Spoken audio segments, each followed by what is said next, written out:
On September 25th, 1066, in a field near the village of Stamford Bridge in Yorkshire, England, the last great Viking invasion force faced the Anglo-Saxon army that would end the Viking Age forever. And standing at the head of that Viking force was a man whose name and reputation had been forged in blood across 3 continents and 5 decades of warfare. Harald Hardrada, the King of Norway, a warrior and living legend who had spent his entire life fighting and winning against enemies that seemed unbeatable, and who had come to England to claim a throne that he believed was rightfully his, never imagining that this moment on an English field would become the final chapter of an era that had dominated European history for nearly 300 years and shaped the destiny of nations. The Anglo-Saxon King Harold Godwinson stood with his army across from the Norwegian invaders, and between these 2 men lay the question of who would rule England and what that meant for the future of the entire Viking world. Because whoever won this battle would shape the destiny of a continent, and whoever lost would disappear into history as a footnote to someone else's triumph, their dreams and ambitions consumed by the violence of a single day. The Battle of Stamford Bridge became the moment when the Viking Age reached its climax and its end, when the last great Viking king brought the full force of his legendary reputation and his formidable army to bear against an English army that would prove stronger than his myth. And when the battle was finished on that September afternoon, the world had changed fundamentally. The Viking dominance of Northern Europe had ended forever, and a new era was about to begin that would never again belong to Scandinavian raiders and kings. Harald Hardrada was the last of the great Viking kings, a man whose life spanned the entire transformation of Scandinavia from the age of raiding and conquest into the age of established kingdoms and diplomatic agreements, and he had lived long enough to see both worlds and to master the skills that both demanded. Born in 1015, Harald had spent his youth as a Viking raider, sailing with Norwegian fleets to raid the coasts of England and France, fighting in the Mediterranean where he served as a commander in the elite Varangian Guard protecting the Byzantine Empire, and accumulating the kind of military experience that only centuries of continuous warfare could produce. And by the time he became King of Norway in 1046, he had already built a reputation as one of the most formidable warriors alive,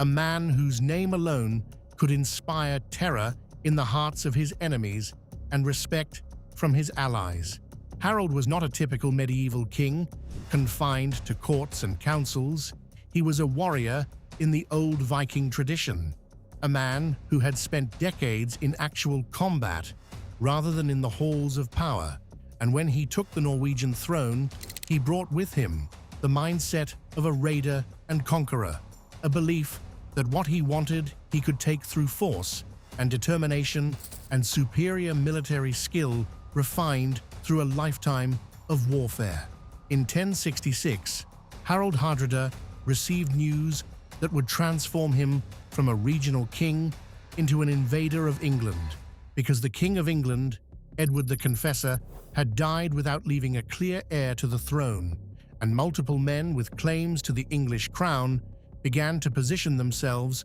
for conquest. The succession to the English throne was contested between several claimants, and Harald Hardrada was one of them, claiming that a previous agreement between Norwegian and English kings gave him the right to rule England, and he decided that rather than accept the elevation of Harold Godwinson, a powerful English earl who had seized the throne for himself, he would invade England with a massive Viking fleet and claim what he believed was rightfully his. In the spring of 1066, Harald Hardrada assembled an invasion force of perhaps 300 ships carrying 15,000 soldiers, a massive armada that represented the last great Viking invasion fleet ever assembled in the history of Scandinavia. And in September, he sailed across the North Sea and landed on the coast of Yorkshire with the intention of conquering England and establishing a new Viking kingdom that would rival the Danish settlements of the previous centuries and would place him among the greatest conquerors in Viking history. The Norwegian king moved rapidly once he landed, understanding that speed and decisiveness were the keys to successful conquest, and he quickly defeated the local English forces in a preliminary battle at Gate Fulford on September 20th, 1066, destroying the English army that opposed him and establishing his beachhead in northern England, where he could consolidate his forces and prepare for the larger conflict that he knew was coming with King Harold's main army. But King Harold Godwinson was not a man to accept invasion passively or to allow a foreign warrior to claim his throne. And when he learned that a massive Norwegian fleet had landed on English shores and that his own territory was under attack, he made the decision to march his army north immediately, abandoning his position in the south where he was watching for another invasion threat from William of Normandy, a threat that would prove just as real and just as dangerous as the Norwegian one, but which Harold had to ignore for the moment. Harold marched his forces north at incredible speed, covering nearly 200 miles in just 9 days, demonstrating the kind of military organization and discipline that had made him one of the most respected commanders in England. And on September 25th, 1066, he arrived at Stamford Bridge, where the Norwegian king and his army were positioned, and the two armies faced each other across the field with no diplomatic negotiations and no possibility of compromise, because both men believed they had the right to rule England and both were willing to die to prove their claim. Harald Hardrada had fought in battles across the Mediterranean coast and in the frozen north of the Scandinavian lands. He had commanded armies and defeated enemies that seemed unbeatable and invincible, and he had built a reputation that made him one of the most feared and respected warriors of his age throughout Europe.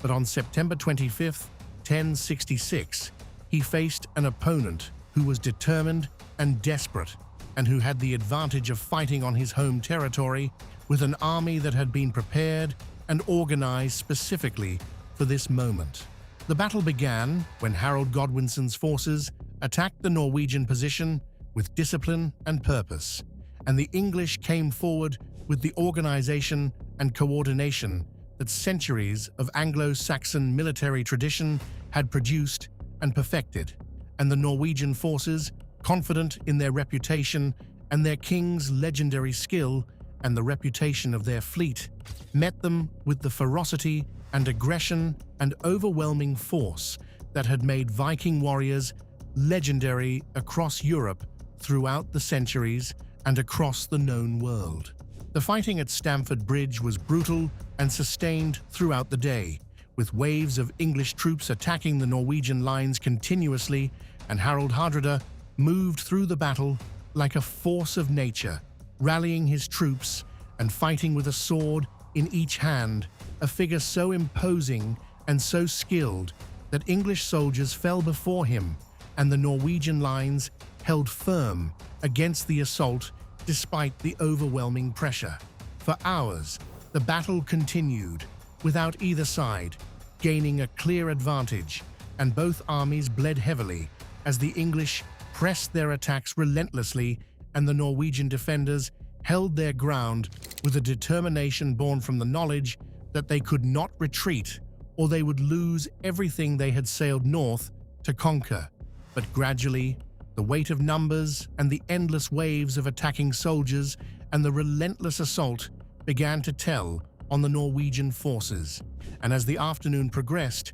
the Norwegian lines began to bend backward under the pressure, and men who had sailed across the North Sea with confidence in their king's legendary abilities began to realize that this battle might not end with their victory, as they had expected when they landed on English shores. Late in the afternoon, as the battle reached its turning point and the Norwegian forces began to realize that victory was slipping away, Harald Hardrada was fighting at the front of his lines, rallying his troops and fighting off the English attackers with the skill and determination that had made him legendary across 3 continents. And according to the accounts that survived through the centuries, an English arrow found him, striking him in the throat as he stood exposed at the front of his forces, and the last great Viking king fell to the ground mortally wounded, with blood pouring from his wound. When his soldiers saw their king fall, when they saw the man they had followed across the North Sea and believed to be invincible struck down by an English arrow, something broke fundamentally in the Norwegian army's will to fight, and the morale that had sustained them through hours of brutal combat evaporated instantly. The Norwegian forces attempted a final desperate counterattack, trying to recover their fallen king and reverse the tide of battle and save their invasion. But the English held firm and drove the counterattack back, and by the end of the day, on September 25th, 1066, the Norwegian invasion had been completely defeated, with Harald Hardrada dead on the field and the Viking army shattered and fleeing back toward their ships in complete disarray. The Battle of Stamford Bridge lasted only a single day, but it marked definitively the end of an era that had defined European history for nearly 3 centuries, because with the death of Harald Hardrada, the last great Viking king was gone forever, and the age of Scandinavian warriors conquering and ruling vast territories and establishing Viking kingdoms in foreign lands came to an end. The Viking Age, which had begun with the raid on Lindisfarne Monastery in 793 AD, and which had carried Scandinavian warriors across Europe and to the distant shores of North America, came to a close on an English field in 1066, with the death of a legendary king who represented the last possibility of returning to the old days of Viking dominance. The Norwegian king had come to England as the representative of an entire civilization, the last great Viking to lead a massive invasion army in the tradition of Ragnar and Ivar and all the legendary warriors who had built Viking empires across Europe. And when he fell to an English arrow, when he died on that September afternoon, something fundamental changed in the world, because the age of the Viking warrior raider was finished forever, and the future would belong to new powers and new kinds of warfare and new forms of political organization. But the irony of Stamford Bridge was that while Harold Godwinson won the battle and defeated the Norwegian invasion and saved his kingdom from Norwegian conquest, his victory came at a terrible cost that would ultimately lead to the loss of everything he had fought to preserve, because his army had been battered and exhausted by the fierce fighting and the long march north, and they had been forced to turn around immediately and march south to meet another threat that was already materializing on the southern coast of England. William of Normandy, who had also claimed the English throne after Edward the Confessor's death, had invaded England while Harold's forces were occupied in the north, fighting the Norwegians. And when Harold arrived at the southern coast to meet this new invasion threat, his army was tired and depleted from the battle against the Norwegians, weakened by the losses they had suffered and exhausted from the constant marching. At the Battle of Hastings on October 14th, 1066, just 3 weeks after his victory at Stamford Bridge, Harold was defeated and killed by the Norman forces, and the Norman conquest of England transformed English civilization completely, introducing Norman French culture and feudal organization and ending the Anglo-Saxon period. But it would not have been possible without the victory at Stamford Bridge, because if Harald Hardrada had won that battle, if he had defeated the English king and conquered England, the entire course of English and European history would have been fundamentally different, and the world would have taken a completely different shape. The Battle of Stamford Bridge killed not only Harald Hardrada and thousands of Norwegian and English soldiers, but it killed the Viking Age itself as a living, breathing force in European history, because the last great Viking invasion of England had failed completely, and with that failure, the era when Scandinavian warriors could expect to conquer kingdoms and establish themselves as rulers of distant lands came to an end definitively and irrevocably. The Vikings had transformed Europe profoundly across nearly 3 centuries, establishing vast trade routes and permanent settlements and kingdoms across a territory stretching from Russia to North America. And they had built a civilization that had challenged and eventually integrated with the Christian kingdoms of Western Europe, bringing their skills and their technology and their culture into the medieval world. But by 1066, that age was finished forever, and new powers were rising rapidly to take the place of the Viking warriors in the political and military hierarchy of Europe, and the age of Scandinavian dominance was ended. The legacy of the Vikings would persist in the languages and the place names and the genetic heritage and the cultural traditions of the regions they had conquered and settled, and their influence would continue to shape European development for centuries to come. But their era of conquest and expansion and dominance was finished on the field at Stamford Bridge, where a legendary king fell to an English arrow and took the Viking Age with him into history. Harald Hardrada's body was never returned to Norway, and the exact location where he fell at Stamford Bridge has been lost to history through the centuries, buried beneath the soil of Yorkshire, or taken away by his soldiers in their desperate flight. But the impact of his death and his complete defeat was felt immediately and profoundly across the Scandinavian world, because his failure meant definitively that the dreams of a great Norwegian kingdom in England would never be realized, and Norwegian warriors would never again have the opportunity to lead the kind of massive invasion fleets that had characterized the age of Viking expansion across Europe. The Norwegian king had represented the last genuine possibility of a return to the old ways and the old power, the last realistic chance for a great Viking warrior to conquer new territories and establish a new Viking empire in Western Europe.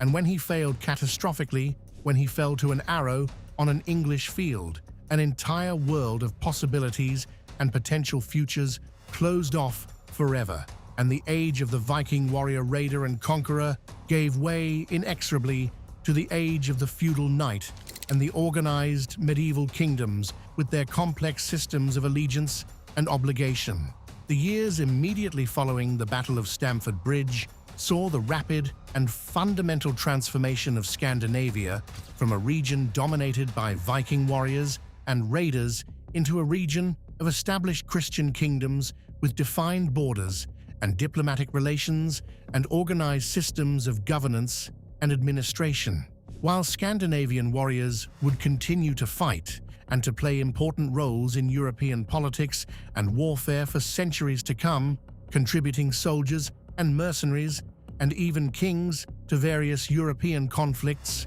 they would never again possess the kind of widespread dominance and reach that they had enjoyed during the Viking Age, and they would never again attempt the kind of large-scale conquests and settlements that had characterized the era of Viking expansion across Europe and beyond. The Battle of Stamford Bridge stands as a symbolic and actual endpoint to an entire historical era, the moment when the last great Viking king brought his army to English shores with the clear intention of establishing a new Viking kingdom and conquering a major European nation. And when he failed, when he died on that field in Yorkshire from an English arrow, the Viking Age ended with him in a way that no other event could have marked so clearly. The death of Harald Hardrada was not merely the death of one man or even the defeat of one army, it was the death